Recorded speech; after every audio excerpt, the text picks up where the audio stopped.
D'abord, merci beaucoup pour l'invitation. Je suis très content d'être ici et de parler dans ce cadre.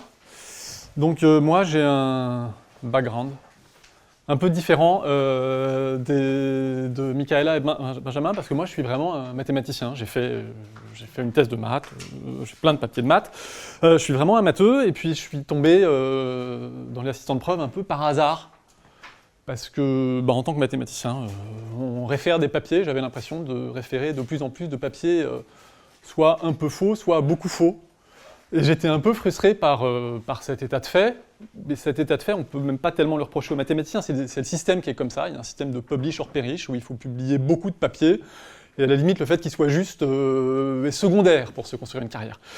Et ça ne m'emballait pas particulièrement comme principe, et donc j'avais entendu parler des assistants de preuve, donc je me suis demandé si les assistants de preuve avaient un espoir d'être un jour une partie de la solution à ce problème. Si chacun, avant de soumettre un papier, devait le vérifier dans un assistant de preuve, et au moins ce problème des papiers faux serait partiellement résolu. Et puis même quand on ne parle pas de papier faux, il y a souvent des papiers disons avec des définitions qui ne sont pas parfaitement précises. Non pas parce que l'auteur n'est pas soigneux, mais parce qu'il a dans la tête certaines hypothèses, et toutes les personnes de sa communauté savent que, quand on écrit ce type de théorème, il y a ces hypothèses qui vont être là, et comme elles sont dans la tête de tout le monde, c'est pas la peine de les écrire sur le papier. Et un pauvre doctorant qui arrive 10 ans plus tard et qui n'est pas exactement dans la communauté, il va lire le papier, il ne va pas savoir qu'il y a ces hypothèses qui sont là, mais qui ne sont pas écrites. Et s'il n'a pas un directeur de thèse qui est au fait de ça, et qui lui dit « attention », peut-être qu'il va appliquer ce théorème dans un autre contexte, où justement l'hypothèse implicite ne sera pas satisfaite. Et c'est assez dangereux, même si tout le monde est de bonne foi, même si tout le monde fait des efforts, même si tout le monde essaye de bien travailler, c'est pas facile de construire un grand corpus mathématique cohérent sans avoir de garde-fous. Et pour moi, les assistants de preuve pouvaient peut-être jouer un petit peu ce rôle-là aussi. Donc j'ai commencé à jouer avec, j'ai commencé à formaliser certains de mes papiers, certains papiers d'autres personnes aussi. J'ai trouvé des erreurs dans les papiers d'autres personnes. J'ai trouvé des erreurs dans mes papiers aussi. Il faut être honnête. Et donc, je continue à faire les deux. Je continue à faire de la recherche traditionnelle en maths, et en parallèle de ça, je formalise des maths dans une bibliothèque en ligne qui s'appelle Mathlib. Alors pourquoi Lean? Il n'y a pas tellement de raisons, parce que Lean et Rock, comme on vous a raconté, c'est essentiellement des systèmes qui sont construits sur les mêmes bases, avec de la théorie des types derrière. Et comme je suis un mathématicien praticien, en fait, je ne sais même pas vraiment comment ça fonctionne. Et une bonne nouvelle, c'est qu'il n'y a pas vraiment besoin de savoir comment ça fonctionne pour se servir de ces outils. Parce que les informaticiens sont très forts, et donc ils ont construit des outils. Quand vous faites tourner Windows, vous n'avez pas besoin de savoir comment Windows, ou Linux, ou Mac. Pas de chapelle, vous n'avez pas besoin de savoir comment ça fonctionne en dessous. Et les assistants de preuve, aujourd'hui, sont suffisamment bien faits que, en fait, il n'y a pas besoin de savoir toutes les arcanes qu'il y a en dessous, et même si en jouant avec, j'ai appris un certain nombre de choses, aujourd'hui je vais faire le naïf. Mais donc je vais essayer de vous présenter Lean comme un mathématicien praticien, en vous disant, regardez, voilà en pratique comment ça marche, et pas pourquoi, ou quel est mon point de vue, juste, je vais vous décrire les choses. Donc ça va être un peu impressionniste, je vais, à la fin de cette heure d'exposé, vous ne saurez pas installer Lean, vous ne saurez pas faire une démonstration avec, mais mon but, c'est que vous ayez une idée de à quoi ça pourrait ressembler, si vous aviez envie d'y passer un petit peu plus de temps, ou si vous aviez envie d'encourager certains de vos élèves à regarder aussi, parce que je pense que c'est des choses qui sont tout à fait accessibles des élèves de prépa aujourd'hui. Et donc, je vais faire un truc un peu absurde. Je ne vais pas vous raconter une preuve facile, je vais vous raconter une preuve intéressante, qui met en jeu des maths relativement avancées, mais accessibles niveau prépa. Et donc je vais vous la montrer dans Lean, mais avant je vais vous la faire au tableau. Donc j'ai aussi pensé à ceux qui sont venus ici en espérant faire des maths et qui ont peut-être l'impression d'être dans un traquenard. Donc voilà, les 20 minutes qui viennent, elles sont pour vous. Il n'y a pas de vidéoprojecteur, il n'y a rien. Il va y avoir des définitions, des théorèmes, des bouts de démonstration. Comme toujours, vous m'arrêtez. Vous me posez plein de questions. C'est quand même le but principal. Donc, le théorème que je vais vous raconter, c'est un théorème sur des applications de R2, que je vais appeler des semi-contractions. Je vais dire que F, alors, R2, c'est pas important, vous pourriez prendre votre espace vectoriel, voire votre espace métrique favori, donc je vais dire que F est une semi-contraction.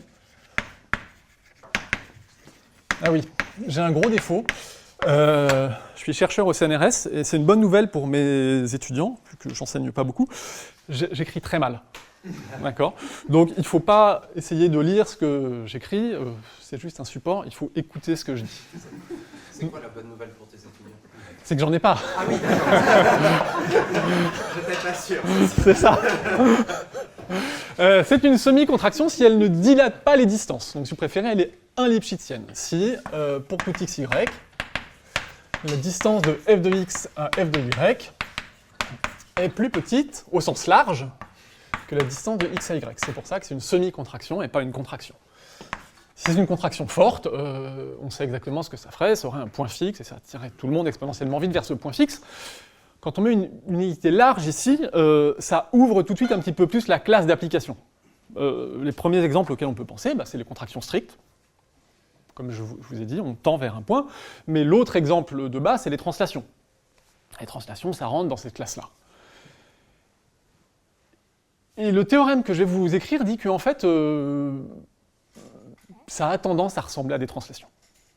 Moi, je fais des systèmes dynamiques, donc j'ai envie de prendre f, j'ai envie de l'itérer, j'ai envie de me demander qu'est-ce qui se passe quand j'ai itéré beaucoup de fois. Et donc, il y a un théorème de Kohlberg et Neyman. Kohlberg et Neyman de 1983, qui dit que ça se comporte comme une translation. Il existe un vecteur v, tel que pour tout x, j'itère f n fois, fn de x, je divise par n, et ça converge vers v. Autrement dit, peut-être que localement, ça ne translate pas, mais il y a une sorte de vecteur de translation asymptotique. Autant n, ça se comporte en gros comme x plus nv, à un facteur négligeable par rapport à n près. Alors, il y a quelque chose de bizarre dans cet énoncé, c'est la date. 1983, c'est quand même relativement tard pour un énoncé qui est complètement élémentaire comme ça, et que les gens auraient pu démontrer un siècle avant. Je pense qu'il y a plusieurs raisons à ça. Une des premières raisons, c'est que il faut se poser la question. Hein ? Une deuxième raison, c'est que c'est pas évident d'envisager que ça puisse être vrai. Parce que ces hypothèses sont quand même extrêmement faibles.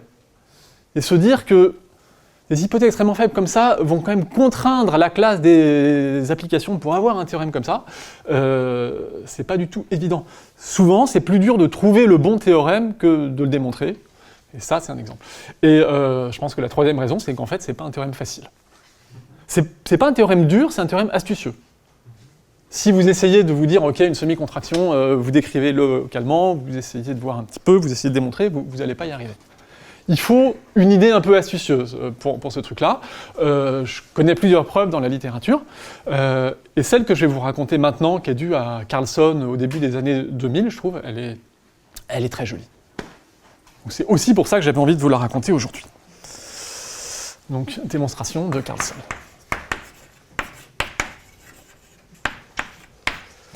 Disons dans les années 2000.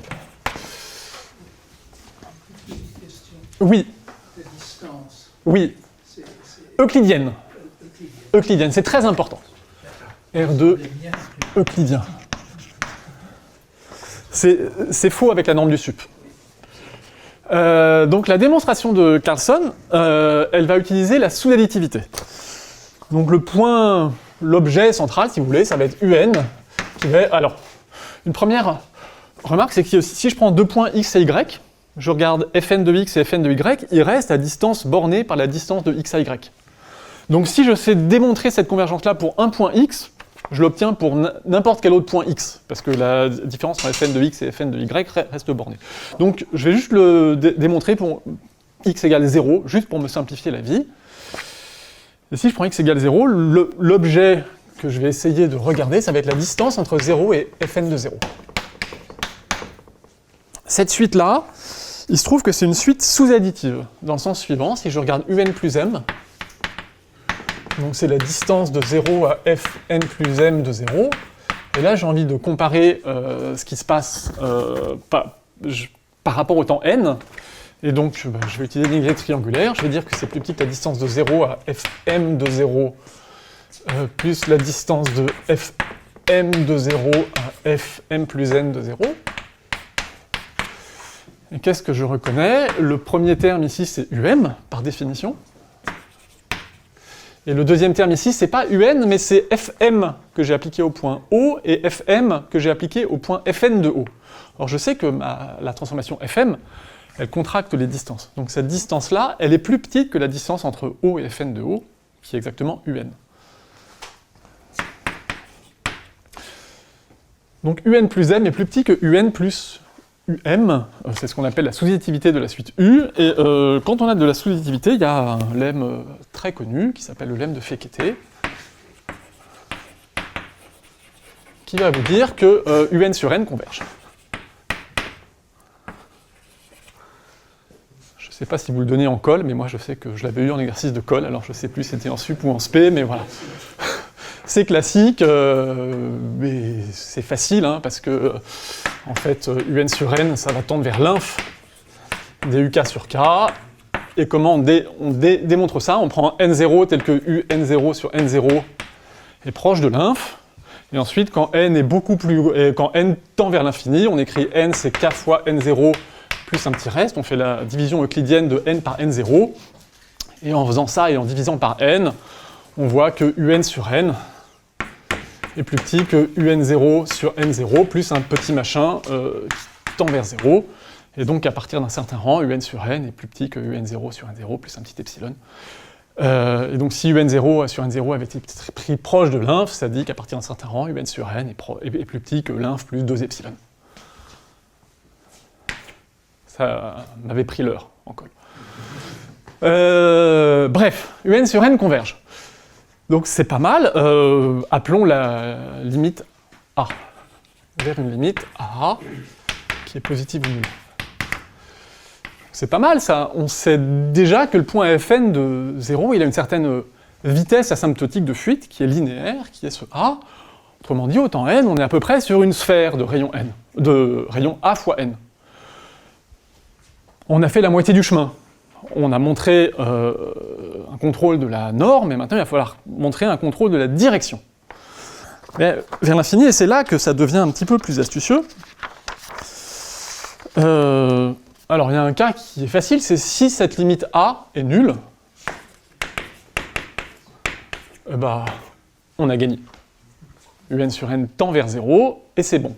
Pardon.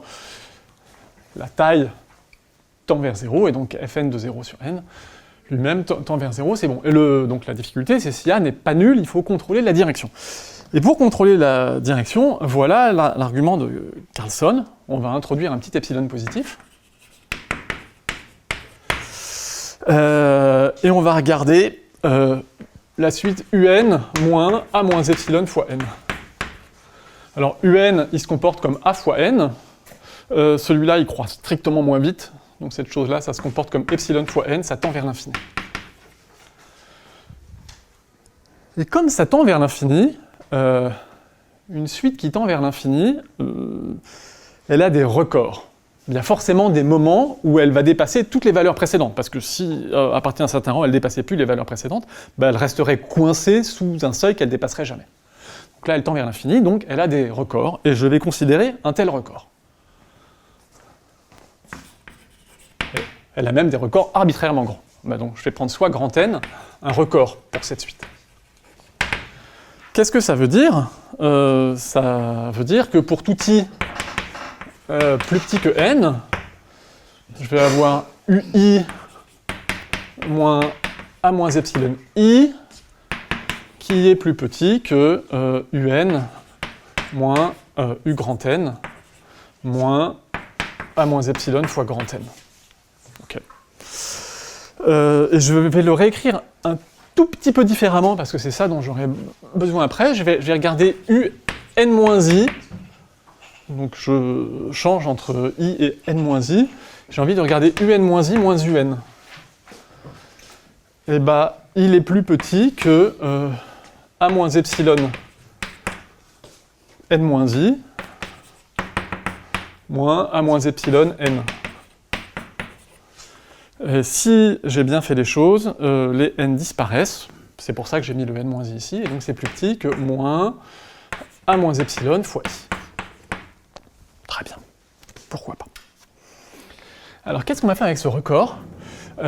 J'ai envie de dire que la direction de ce point au temps grand N, eh ben, elle va me forcer tous les points intermédiaires à être à peu près dans la même direction aussi. Et c'est comme ça que je vais obtenir un contrôle asymptotique de la direction. Comment j'ai fixé la direction ? Alors, on est dans un espace euclidien, donc je pourrais l'écrire avec un produit scalaire avec un vecteur, mais soyons un peu général, je vais l'écrire avec une forme linéaire. Donc je vais prendre soit H, une forme linéaire, de norme 1, qui vaut exactement moins un en Fn de 0.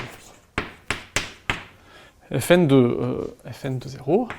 Fn de 0, c'est un point qui est à distance de l'origine exactement un. Et donc je prends une forme linéaire qui enregistre l'information qu'il est de taille un, comme ça, avec le signe de ce côté-là, parce que c'est ce que j'ai envie de faire. Si vous préférez, H, c'est exactement le produit scalaire avec moins Fn de 0 divisé par sa norme. Et donc, une forme linéaire, en gros, ça vous dit une direction. Et donc, quand j'affirme que tous les points intermédiaires, ils vont être à peu près dans la même direction que Fn de 0, et ben, il faut que je calcule H sur le point Fi de 0, et puis que je vérifie que c'est de l'ordre de moins AI ou quelque chose comme ça. Donc, est-ce que c'est effectivement le cas? On peut regarder H appliqué à Fi de 0. Bah là, je vais introduire de force mon point Fn de 0 parce que c'est sur lui que j'ai une information. Donc je vais dire que c'est H de Fi de 0 moins Fn de 0 plus H de Fn de 0. Ok. Alors H, c'est une forme linéaire de norme 1, donc c'est plus petit que la norme de Fi de 0 moins Fn de 0. Là, j'utilise le contrôle de norme sur H. Et le deuxième terme, alors là, je ne vais pas écrire d'inégalité. H de Fn de 0, je sais exactement ce que c'est moins un. Donc là, pour le deuxième terme, j'ai une égalité, c'est moins un. Et alors là, je suis en train de regarder la distance entre Fi de 0 et Fn de 0. Mais Fi est une semi-contraction. Donc cette chose-là, c'est borné par la distance entre 0 et Fn-i de 0. C'est-à-dire un-i. Donc c'est plus petit que un-i moins un. Et si je me suis bien débrouillé, oui, je me suis bien débrouillé, c'est exactement ce que j'avais écrit au-dessus. Et donc c'est plus petit que moins a moins epsilon fois i. Je vais le réécrire ici, parce qu'il se passe un truc assez amusant. C'est que h de Fi de 0, il est plus petit que moins a moins epsilon i. Et là, il n'y a plus de n. Il n'y a plus de mention du point Fn de 0. Il n'y a plus rien de tout ça, ça vous parle juste du temps i. C'est pas que pour les i plus petits que n. Ah si, ça c'est juste pour tous les i plus petits que n, absolument. Je ne l'ai pas écrit et j'aurais dû le dire. Je l'ai écrit. Oui, puisque c'est un record. Troisième ligne. Ouais, ah oui. Et on sait qu'il y a des records aussi grands qu'on veut. On sait qu'il y a des records aussi grands. Est-ce qu'on ne pourrait pas dire qu'il y a du n dans H? H dépend de grand n. Alors, H dépend de grand N, et le grand N, il dépend de epsilon. C'est ce que je vais faire tout de suite. Maintenant, je vais prendre une suite epsilon k qui tend vers 0. Pour ce epsilon k, je vais prendre un grand record, que je vais appeler nk. Et disons que je vais prendre plus grand que k, donc ma suite de records va tendre vers l'infini. J'applique cet argument, Et ça me vend une forme linéaire que j'appelle HK cette fois. Je vais me rappeler cette dépendance. Et cette forme linéaire HK, elle se comporte bien pour tous les I qui sont plus petits que NK. Mais NK, il tend vers l'infini, donc il ne va pas y avoir de problème. Et maintenant, cette suite, c'est une suite de formes linéaires de norme 1. Je suis en dimension 2, donc là, la boule unité est compacte. Je peux extraire une sous-suite qui converge. Donc, quitte à extraire, on peut supposer que HK converge vers une forme linéaire. Alors, H, je suis désolé. H infini, comme ça, il y aura moins d'ambiguïté. Voilà. Que va vérifier ce H infini ? Eh ben, normalement, j'ai tout fait pour. Il va vérifier que H infini de Fi de 0, il est plus petit que moins AI. Et ce pour tout I. Parce que si je me fixe un I, à partir d'un certain rang, il est plus petit que le NK. Donc l'inégalité là-haut, elle est vraie avec HK et epsilon K, pour K assez grand, et je peux passer à la limite dans cette inégalité-là pour obtenir ça. Et donc ça, c'est vrai pour tout I. Donc là, essentiellement, on a fini, il faut juste que je fasse un dessin. Voilà un dessin. Supposons que H infini, ça soit le produit scalaire avec moins E1, juste pour simplifier. Sinon, vous faites tourner, ça ne change rien. Voilà la zone où H infini est plus petit que moins AI. Et donc là, c'est le point d'abscisse AI. Et donc à partir d'un certain rang, enfin, mon point F, pas à partir d'un certain rang, pour tout I, mon point Fi de 0, il est dans ce demi-plan, à distance AI de l'origine. Mais en plus, je vous rappelle que A, c'est essentiellement la norme de Fi de 0. Fi de 0, il est dans une boule de rayon A plus epsilon fois I. Donc si j'avais des talents géométriques, ça serait mieux que ça, mais c'est pas le cas. Voilà un cercle de rayon A plus epsilon fois I. Et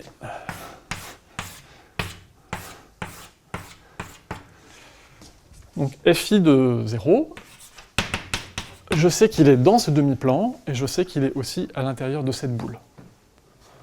Donc il est à la fois, il est dans l'intersection entre ces deux zones. Donc il est dans cette petite lunule. D'accord ? Et plus epsilon est petit, et plus l'angle de cette lunule est petit. Et donc ça montre aussi la convergence en direction de Fi de 0 sur I vers la direction qui est dictée par la forme linéaire comme ça. Si vous voulez le faire proprement, vous regardez les valeurs d'adhérence, et les valeurs d'adhérence seront forcément horizontales parce que le epsilon disparaît à la limite. Ou vous pouvez faire un calcul de norme, c'est la même chose, mais ce qui se passe, c'est le dessin qui le dit, c'est pas le calcul. Oui. Le fait que ça ne marche pas avec la norme infinie. D'où le fait que ça ne marche pas avec la norme infinie, parce qu'avec la norme infinie, le dessin est... Jusqu'à la toute fin, on peut faire le même argument. C'est pour ça que j'écris avec une forme linéaire. Avec la norme infinie, ça marche encore avec la forme linéaire. Et ça vous dit que votre point, il est dans un demi-espace comme ça, et dans une boule bien ronde comme ça.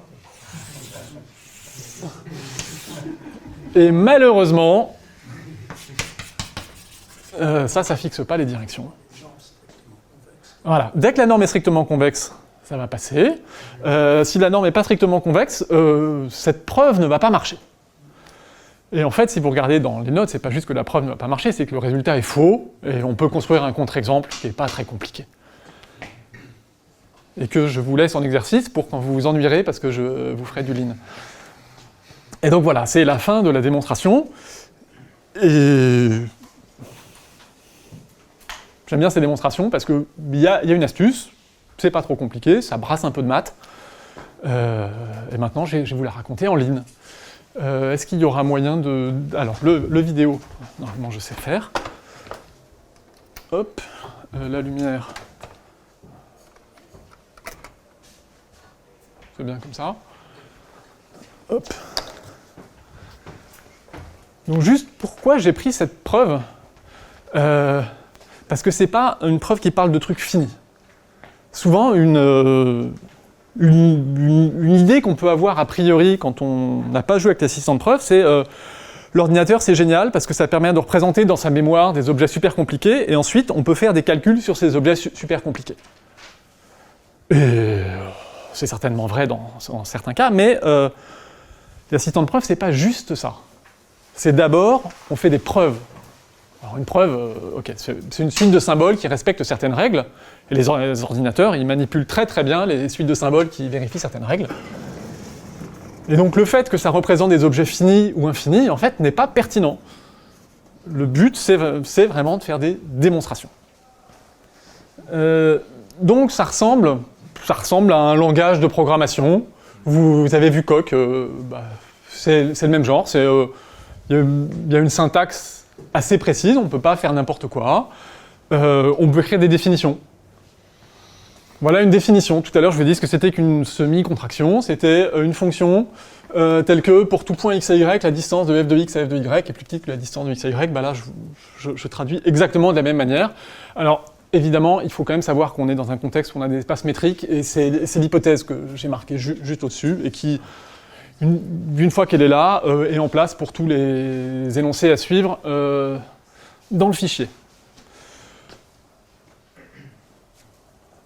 Donc en plus de définitions, on peut démontrer des énoncés sur les définitions, heureusement.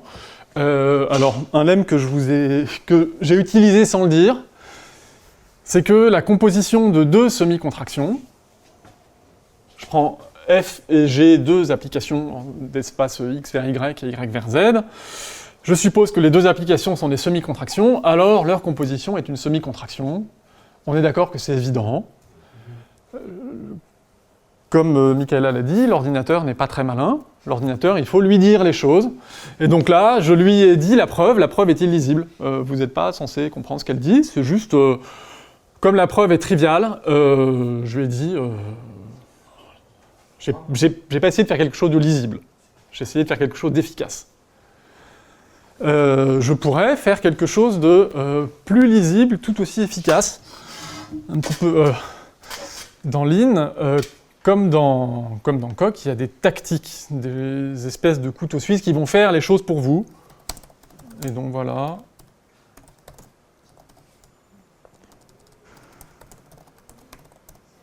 J'espère que ça marche. Ok. Là, je lui ai dit, ok, tu as le droit de regarder ce qu'il y a à l'intérieur de la définition de semi-contraction, et après, débrouille-toi. Et quand les choses sont évidentes, il y arrive.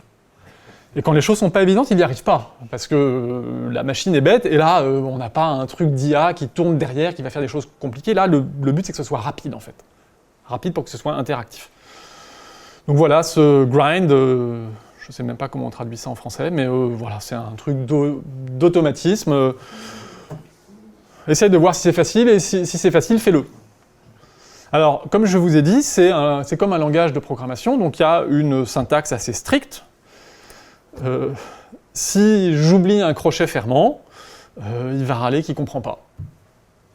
Vous voyez à droite, déjà vous voyez qu'il y a du rouge qui est apparu sur mon écran. Le rouge, c'est dire il y a un problème.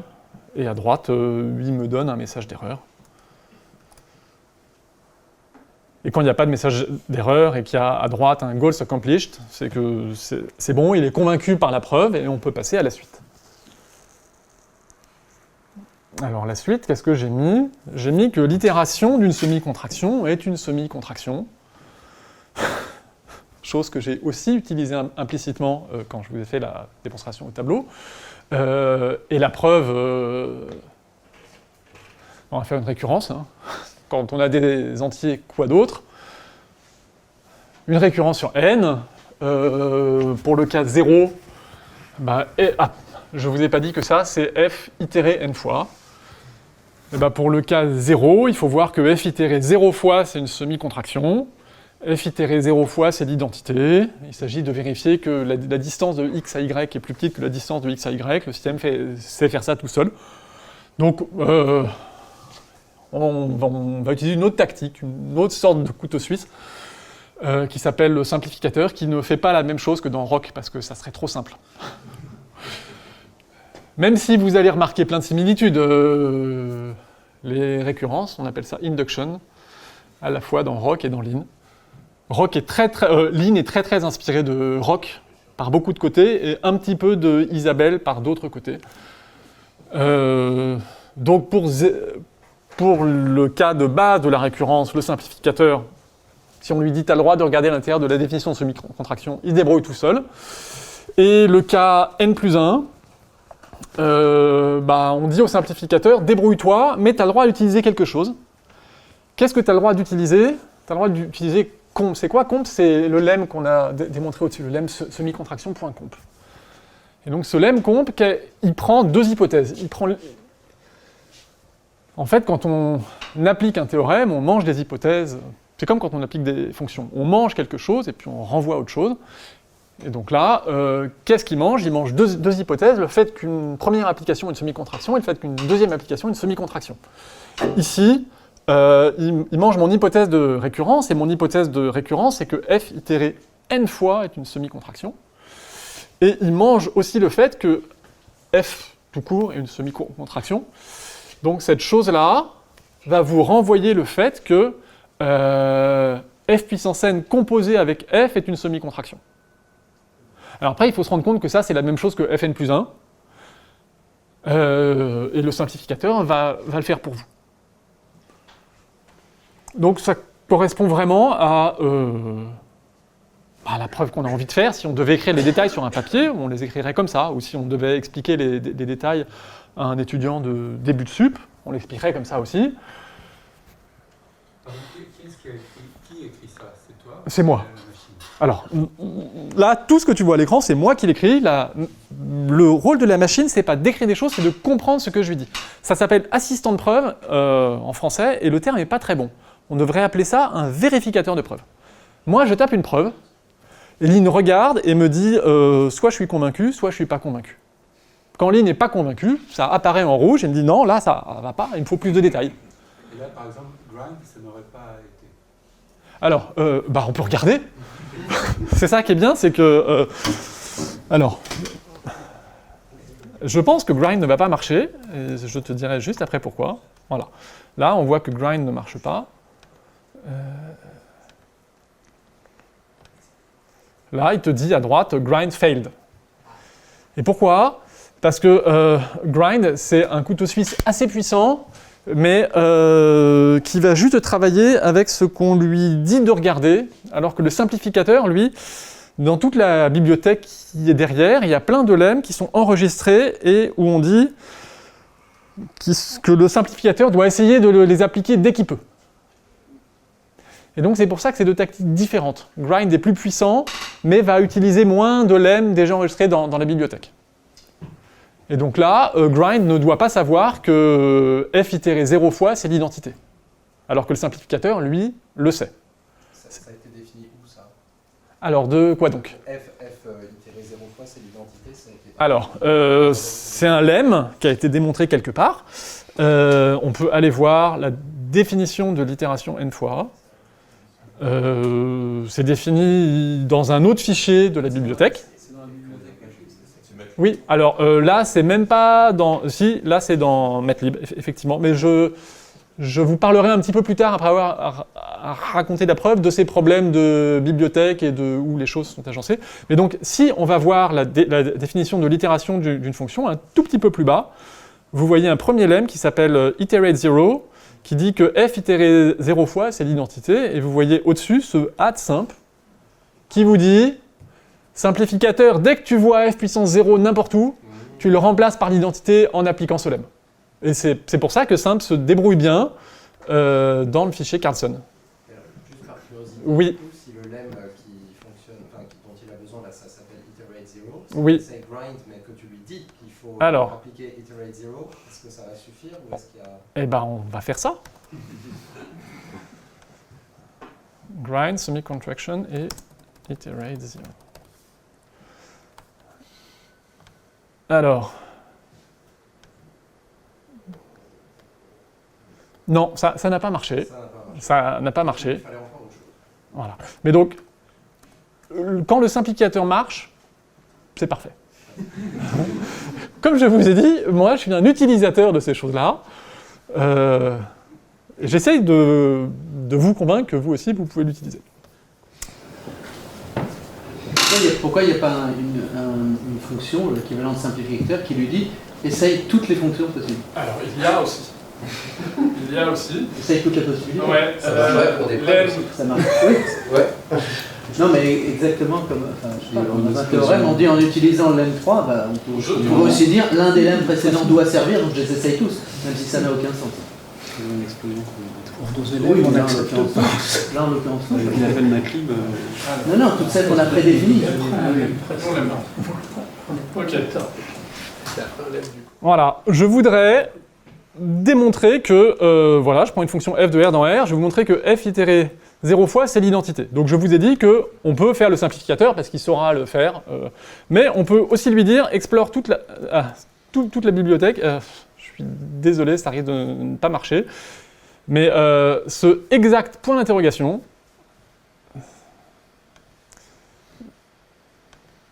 ça explore toute la bibliothèque, ça essaye tous les lemmes, et de voir s'il y en a un qui s'applique dans cette situation. Et effectivement, si on va voir à droite, il me dit « try this, apply, exact, iterate 0f ». Voilà. Donc, il y a des fonctions de recherche comme ça qui vont essayer les lemmes. Ça, c'est méta, du coup, qu'est-ce qu'il a cherché en dehors de... Exact, on le laisse pas avec le point d'interrogation, c'est quand on tape, ça va proposer un truc pour remplacer, du coup. Tout à fait. Mais c'est pas juste méta, parce que là, la preuve est complète quand même. Sans qu'on clique dessus. Oui. Ok. Parce que exact, point d'interrogation, en interne, a renvoyé exact, iterate 0f. Mais ça rend ça plus explicite. il ne faut pas le laisser, parce que exact, point d'interrogation, c'est une tactique qui explore toute la bibliothèque, ça prend du temps. Donc autant le remplacer par le truc précis qui ne va pas explorer la bibliothèque entière et qui va juste mettre la bonne chose. Continuons la preuve. Le lemme que j'ai utilisé implicitement, là-haut, oui. Vous utilisez des options d'objets sur votre lemme, ça veut dire que vous construisez point iterate à chaque fois et ainsi de suite. Alors, je n'ai pas compris la question. Quand vous créez, Quand je crée un... quand vous créez point iterate avec votre lemme, ça veut dire que vous rajoutez une propriété objet. Alors non. C'est vraiment des... Il n'y a pas du tout de notion de programmation objet en ligne. C'est vraiment les lemmes, c'est comme des fonctions indépendantes les unes des autres. Après, il y a un système de nommage qui est fait que les lemmes sur les fonctions, typiquement, on va les appeler function, point, quelque chose, mais c'est juste un système pour se rappeler et pour rendre les choses faciles à utiliser, mais il n'y a pas de notion d'objet derrière.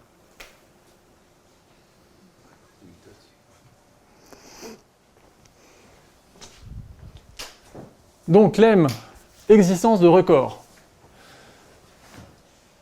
Quelles sont les entrées de ce lemme? J'ai une suite U de n dans les nombres réels.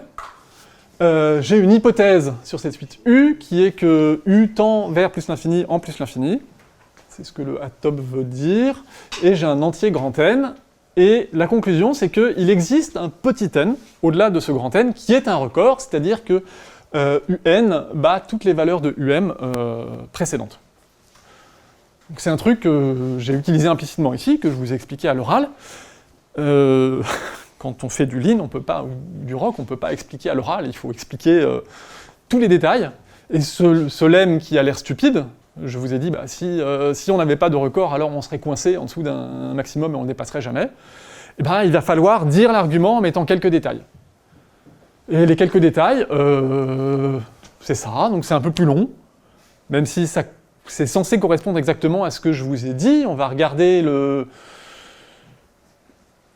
on va dire, si c'était pas le cas, le by contra, ça veut dire on va faire un raisonnement par contradiction.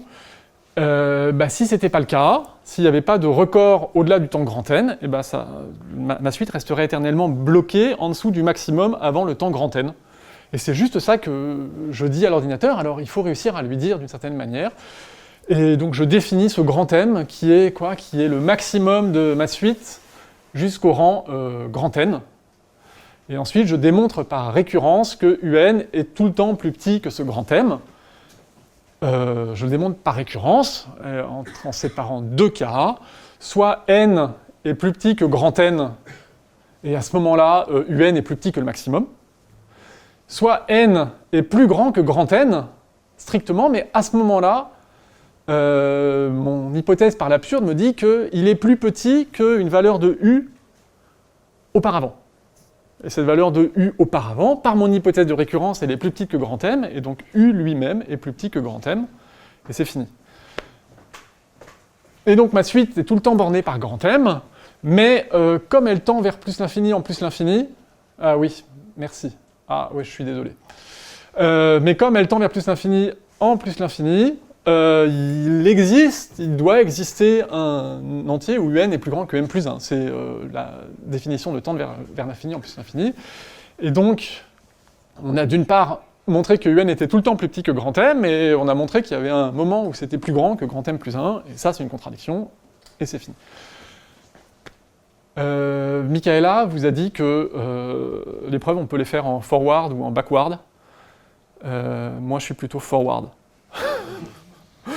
Parce qu'en fait, ça correspond au flow que je vous ai raconté là-bas, donc je construis. Mais on peut tout à fait faire du backward aussi en ligne. Ça dépend vraiment du goût des gens et du type de preuve aussi.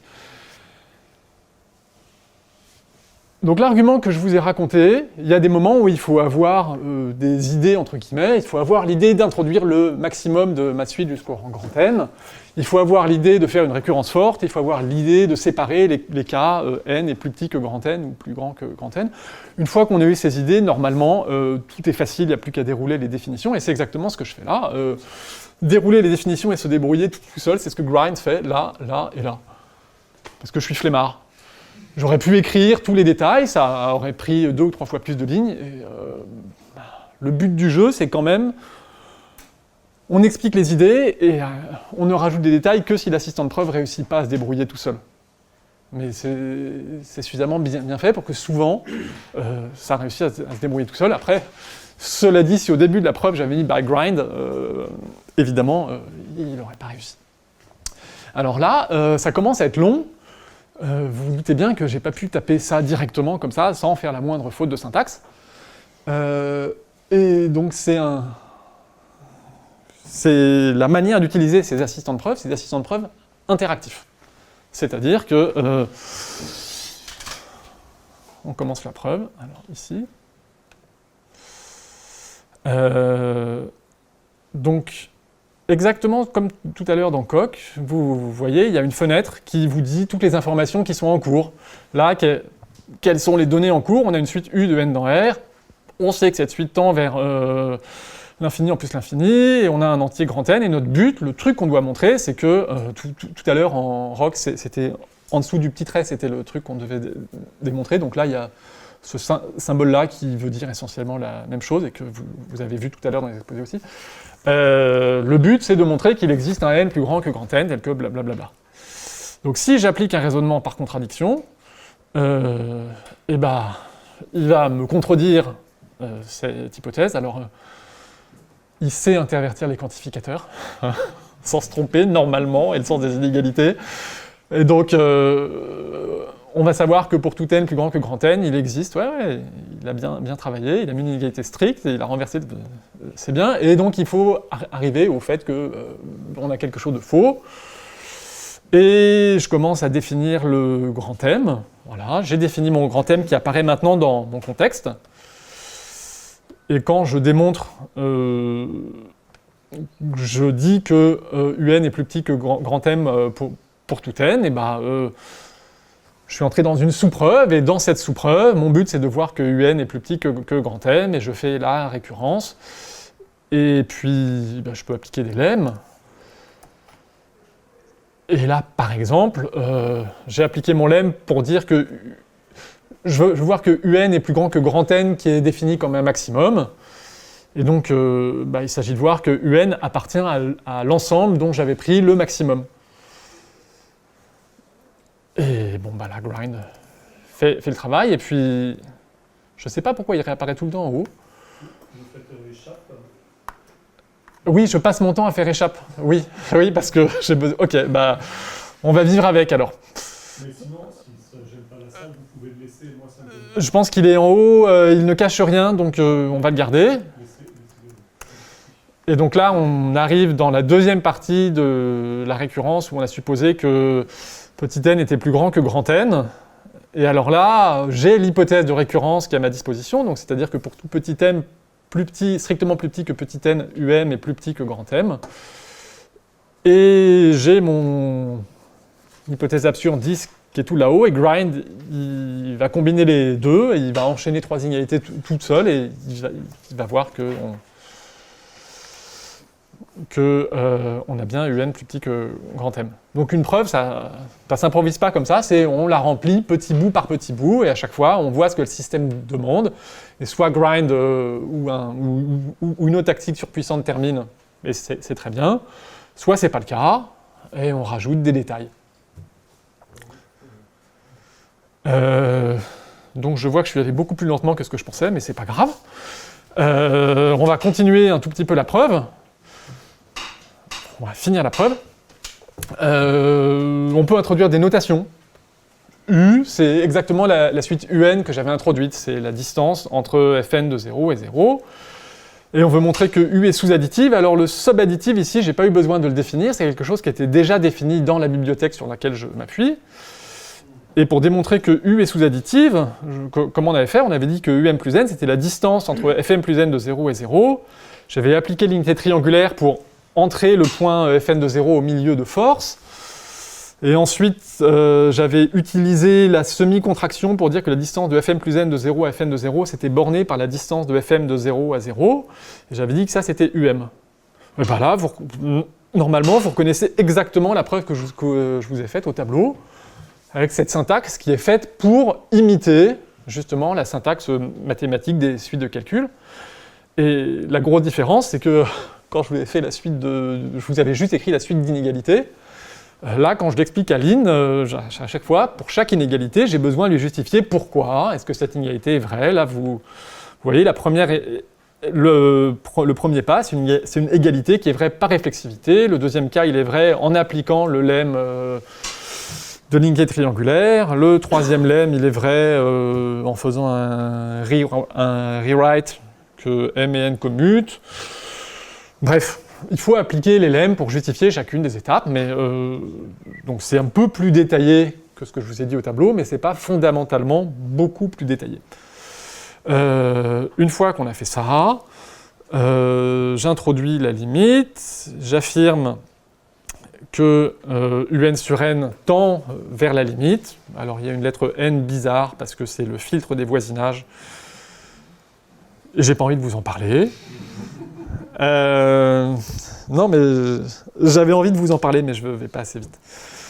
Il y a une différence avec ce que je vous ai dit, c'est qu'au tableau, je vous ai dit le lemme de Fekete vous dit vous avez une suite UN qui est sous-additive, alors UN sur N converge. Et là, j'avais été un peu flou, parce que je ne vous avais pas dit dans quoi ça convergeait. En vrai, ça converge vers une limite qui peut être moins l'infini si votre suite décroît trop vite. Mais si la limite est moins l'infini, c'est vachement moins pratique, parce que après, alors, dans l'application, c'était pas le cas, parce que ma suite était toujours positive. Et donc, dans la bibliothèque Matlib sur laquelle je m'appuie, il y a différentes versions du lemme de Fekete, mais la version qui est la plus pratique à appliquer ici, c'est le cas où la suite UN sur N est bornée inférieurement, parce que comme ça, je sais que la limite sera un nombre réel. Et je ne serai pas embêté avec pour passer de l'un à l'autre. Et donc là, pour appliquer ce lemme, j'ai besoin de vérifier que UN sur N est borné inférieurement. Alors, c'est très facile, parce que c'est borné inférieurement par 0, parce que c'est positif ou nul. N'empêche qu'il faut le dire.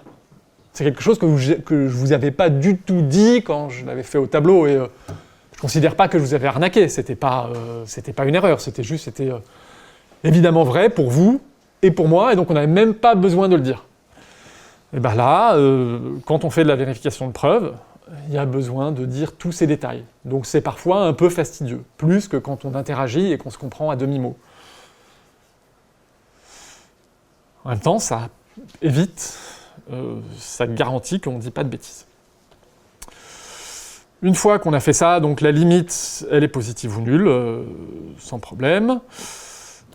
Ensuite, la suite un moins epsilon fois n tend vers plus l'infini. Là-haut, je vous avais dit c'est équivalent à epsilon fois n, donc ça tend vers plus l'infini. Là, c'est la même preuve, sauf qu'il faut dire plus de détails, parce que travailler un peu avec les limites, il faut faire attention.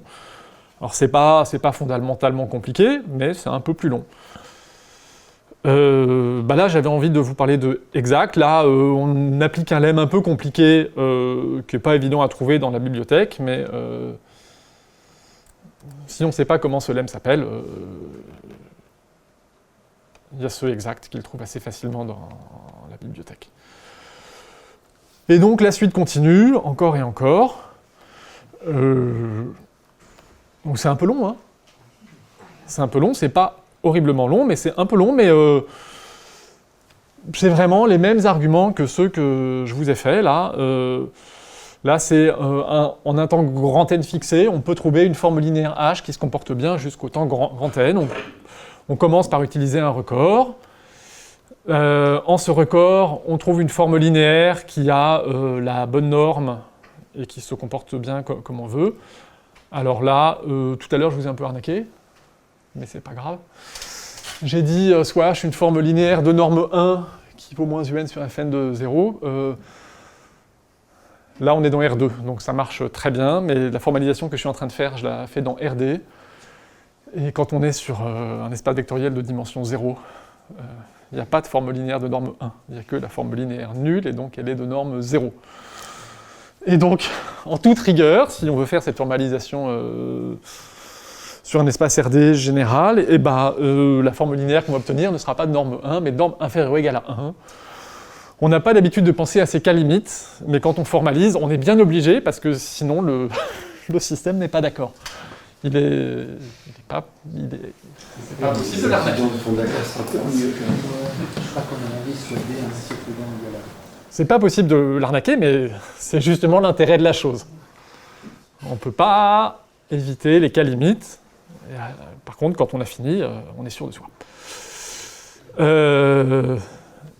Et ensuite, on va prendre une sous-suite de CHK. Alors là, il y a quelque chose d'assez amusant, c'est que j'ai utilisé l'axiome du choix. Si on regarde ce qui se passe là, ça me dit en cas fixé, je peux trouver une HK qui vérifie l'inégalité qui m'intéresse. Dire que pour chaque cas, je peux trouver un HK qui marche, c'est pas la même chose de dire qu'il existe une suite HK qui marche. Pour passer de l'un à l'autre, c'est une forme de l'axiome du choix dénombrable. Dénombrable, mais on a du mal à s'en passer, mais même l'axiome du choix tout court, moi j'ai du mal à m'en passer. Et donc là, c'est un choix, est-ce qu'on l'accepte comme axiome ou pas? Parce que comme on vous l'a expliqué dans les exposés précédents, c'est pas quelque chose qui est introduit de base dans la logique de ces systèmes. Et donc ça doit venir comme un axiome supplémentaire, mais la bibliothèque MATLIB sur laquelle je m'appuie et qui est surtout utilisée par des matheux, les matheux n'ont pas beaucoup de problèmes avec l'axiome du choix, et en fait, à la ligne 1, on suppose l'axiome du choix, et on s'en sert tout le temps après. Donc d'un certain point de vue, c'est pas génial, parce que ça veut dire que parfois on peut pas extraire de programme à partir de preuves, mais si le but c'est de faire des preuves, c'est pas grave, l'axiome du choix c'est pratique. Donc voilà, là, j'applique l'axiome du choix pour prendre ma suite, et puis après, je vais extraire une sous-suite convergente. Là, c'est encore très non constructif, mais c'est pas grave. Je suis pas en train de mettre les choses à l'intérieur de la mémoire de mon ordinateur, je suis en train d'appliquer des théorèmes. Et théorèmes constructifs ou pas, c'est des théorèmes qui s'appliquent très bien, c'est des suites de symboles comprises par le système. Alors, évidemment, pour pouvoir extraire une sous-suite comme ça, il faut savoir que le dual est propre, que la boule unité est compacte, mais ça, c'est des choses qui ont déjà été démontrées dans la bibliothèque. Et donc, je peux extraire ma sous-suite convergente et passer à la limite et continuer la preuve. Et bon, je vois que c'est la fin, donc je passe vite. Mais la suite de la preuve, c'est du même tonneau. Une fois qu'on a compris un peu la syntaxe, c'est pas beaucoup plus compliqué. Comment est-ce qu'on modélise le dessin? Alors, on ne modélise pas le dessin. On fait le calcul. Et c'est un peu frustrant, parce que l'intuition, Elle est dans le dessin, mais certains pourraient dire que c'est pas une preuve. Donc, il faut trouver un argument plus formel. Alors, on peut le faire soit à base de valeurs d'adhérence, soit voir que une fois qu'on est dans la lune nulle, on peut estimer la norme entre FI de 0 sur I et puis le vecteur V qui dirige l'hyperplan et voir qu'elle est petite, avec une sorte de Cauchy-Schwarz ou un truc comme ça. Mais je crois que c'est ça que j'ai implémenté ici, parce que ça a l'avantage de marcher aussi dans des espaces de Hilbert.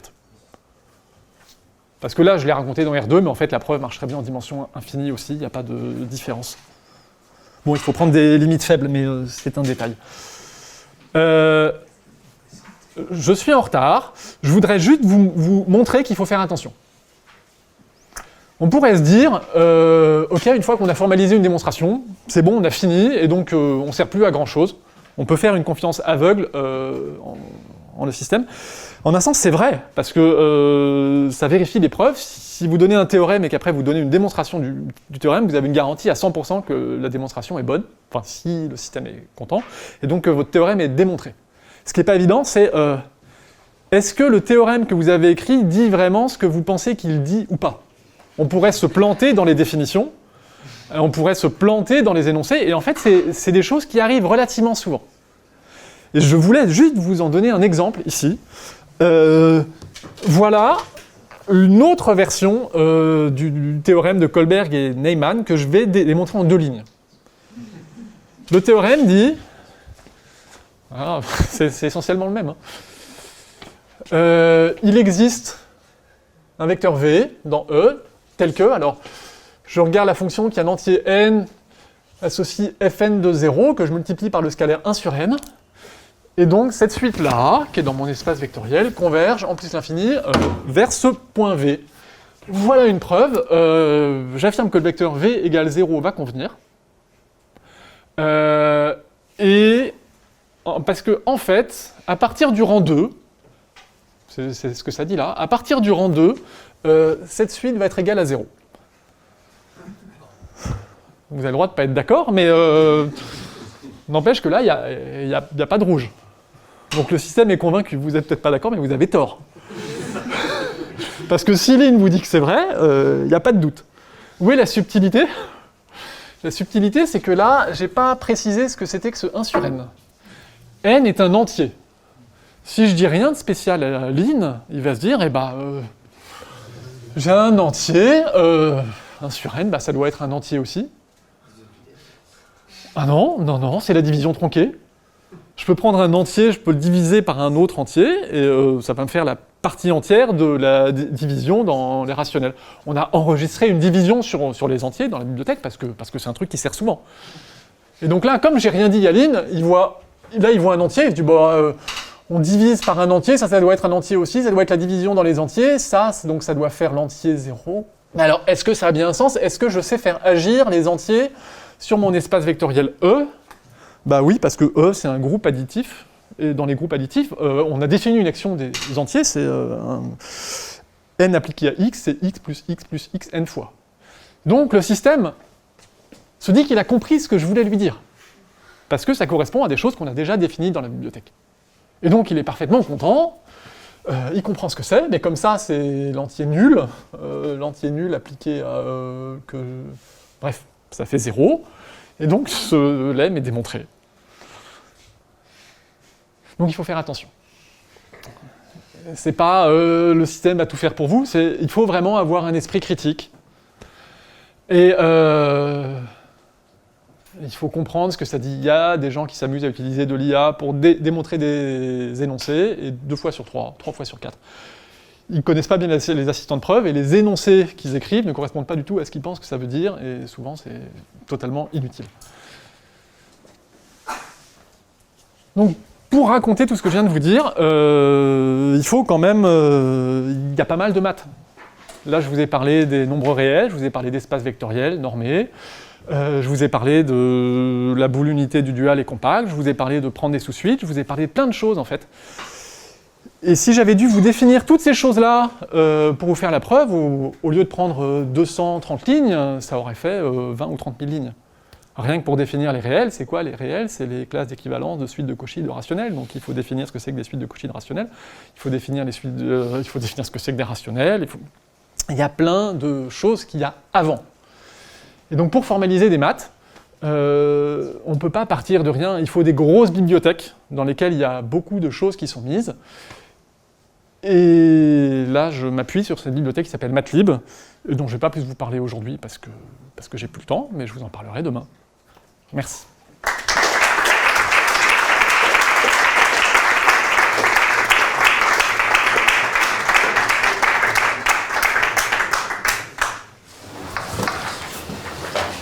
Est-ce qu'il y a des questions? Oui, visiblement, oui. Si on veut vérifier une partie de la preuve pour aller gagner du temps, assez risqué péril évidemment, est-ce qu'on peut lui demander d'admettre des lemmes Tout à fait.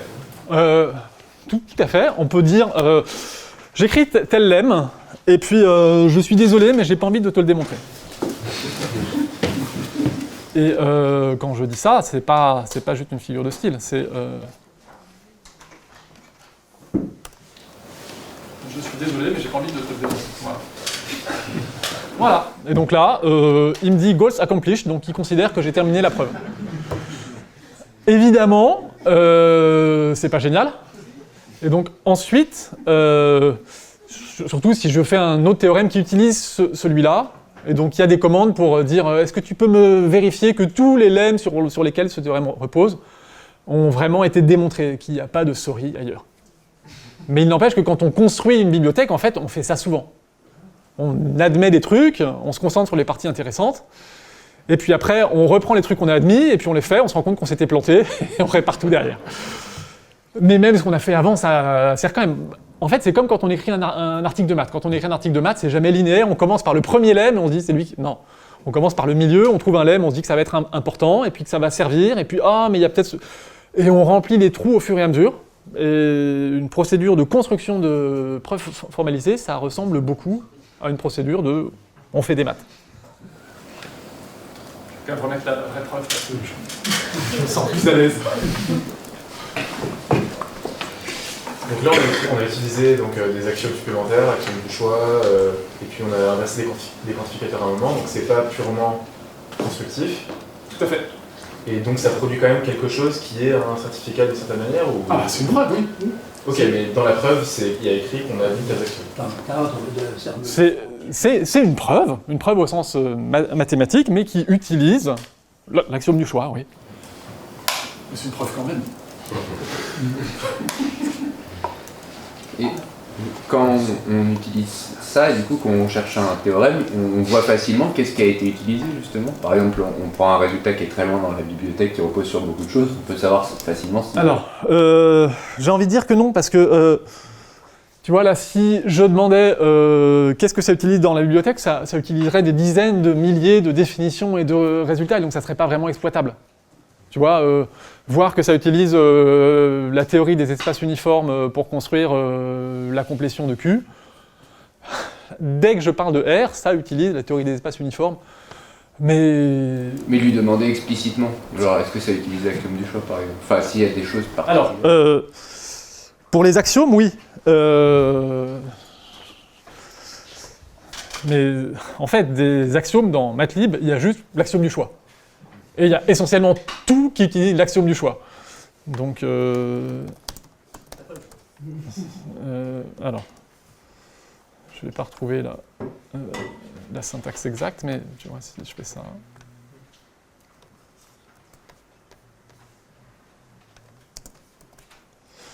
C'est pas la syntaxe. Bon, non, je ne vais pas retrouver la syntaxe. Mais donc, je suis sûr que cet énoncé utilise l'axiome du choix. Il faut savoir que comme on n'a aucun complexe avec l'axiome du choix, le tiers exclu est démontré à partir de l'axiome du choix. Il y a un argument astucieux assez joli qui déduit le tiers exclu de l'axiome du choix. Donc, c'est pas besoin d'admettre les axiomes tiers exclus et axiome du choix. L'axiome du choix suffit. Mais en tant que mathématicien praticien, moi, je m'en moque. Parce que je suis juste en train de faire des démonstrations.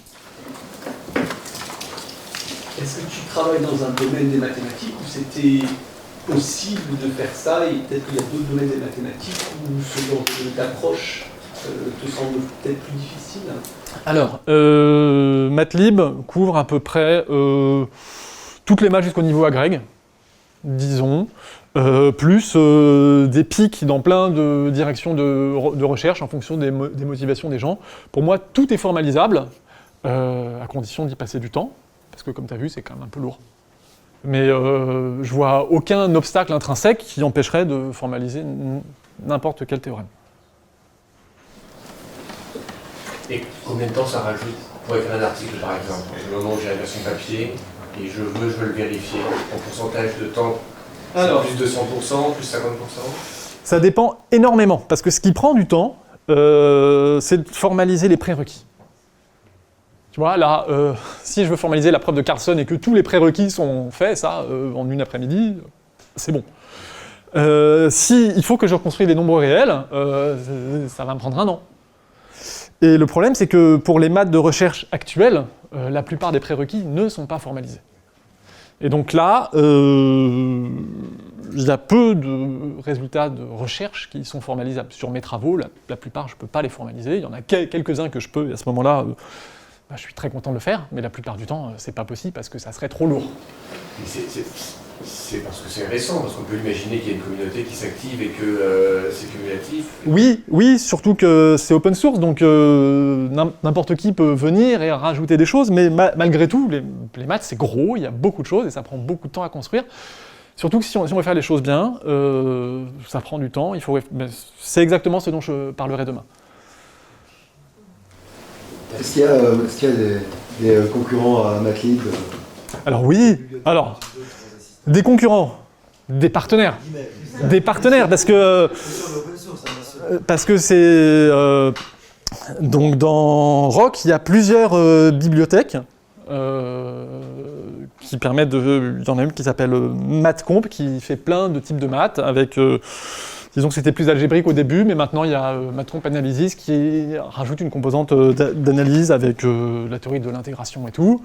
Dans Isabelle HOL, il y a aussi une bibliothèque centrale. Après, les différences, c'est un petit peu sur les modèles de gestion de la communauté et sur à quel point on est plus orienté maths ou info. Tu vois, là, le fait d'utiliser l'axiome du choix à partir de la ligne 1, c'est un truc qui ne fait pas peur aux matheux, mais qui peut déranger dans certaines communautés. Donc c'est des choix, et ça fait que tu as des bibliothèques qui sont construites un peu de manière différente, et tu choisis celle qui correspond le plus à ce que tu as envie de faire. C'est une richesse, en fait. Est-ce qu'il y a des domaines, disons, qui sont plus adaptés? Alors moi, je pensais, par exemple, domaines un peu formalisés comme théorie des catégories, ou des domaines algébriques qui nécessitent moins de connaissances ou d'axiomes du choix, par exemple. Ouais. Théorie des catégories, il y a souvent des axiomes du choix quand même, mais... Alors, en un sens, j'ai envie de dire que plus c'est proche des axiomes, et plus c'est facile à formaliser. Moins il y a de points de suspension dans les formules, et moins il y a d'agitage de main, et plus c'est facile. Donc, j'ai envie de penser que le pire, ce sera la géométrie différentielle. La théorie des catégories, on pourrait dire que c'est facile, en fait c'est pas si facile que ça, parce que y a souvent des identifications, des petites triches dans la littérature, des choses où on a quand même un raisonnement fluide, où on va identifier des objets qui ne sont pas formellement les mêmes. Là, dans Matlib, R croix R et R2, c'est pas la même chose. R2, c'est les fonctions de 0,1 dans R, alors que R croix R, c'est les paires de points réels. C'est pas la même chose. Et donc, tous les endroits où on fait des identifications comme ça, on en fait tout le temps en fait, et ben, quand on commence à formaliser, on se rend compte qu'il faut faire un peu attention, et ça pose parfois des difficultés à des endroits où on s'y attend pas trop, et ça a tendance à être le cas en théorie des catégories. En théorie des nombres, beaucoup moins. Donc la théorie des nombres se formalise très bien. Cela dit, je parlais de géométrie différentielle. Il y a eu un très joli projet mené par Patrick Massot où il a démontré le théorème du retournement de la sphère. Vous avez certainement vu des vidéos qu'on peut prendre une sphère et on peut la déformer continuellement sans qu'il y ait de plis pour, à la fin de la déformation, donc elle a le droit de se traverser elle-même, mais on n'a pas le droit de Bref. À la fin de il faut que ça reste une immersion en permanence. À la fin de la déformation, on va avoir échangé l'intérieur et l'extérieur.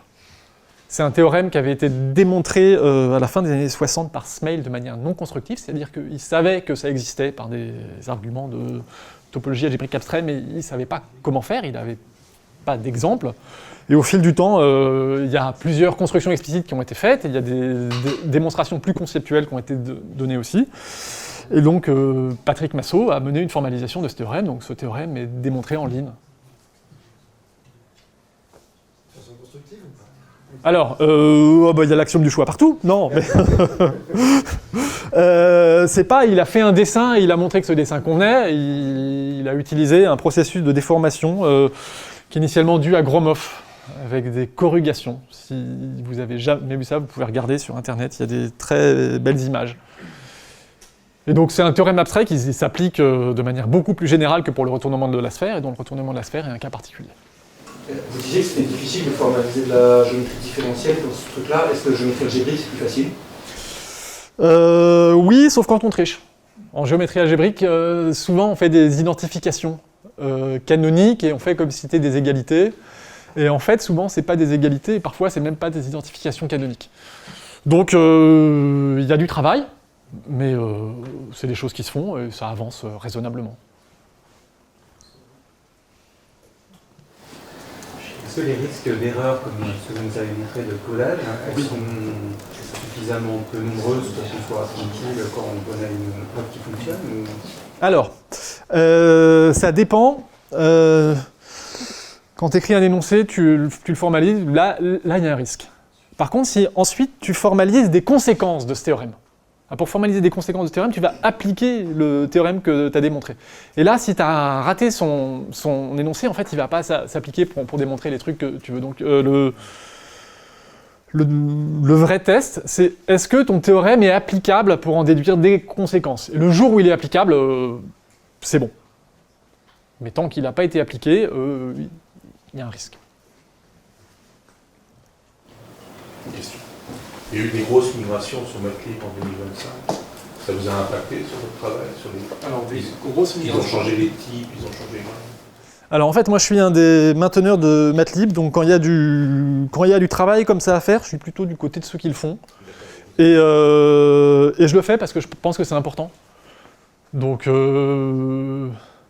en fait, Lean, c'est un truc qui est pas un produit fini. En ce sens, il est beaucoup moins mûr que Rock.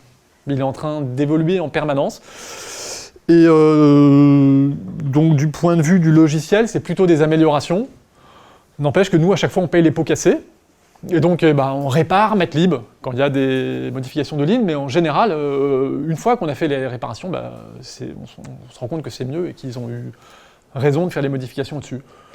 Donc, c'est en évolution constante, mais plutôt dans la bonne direction. Donc, c'est plutôt bon signe.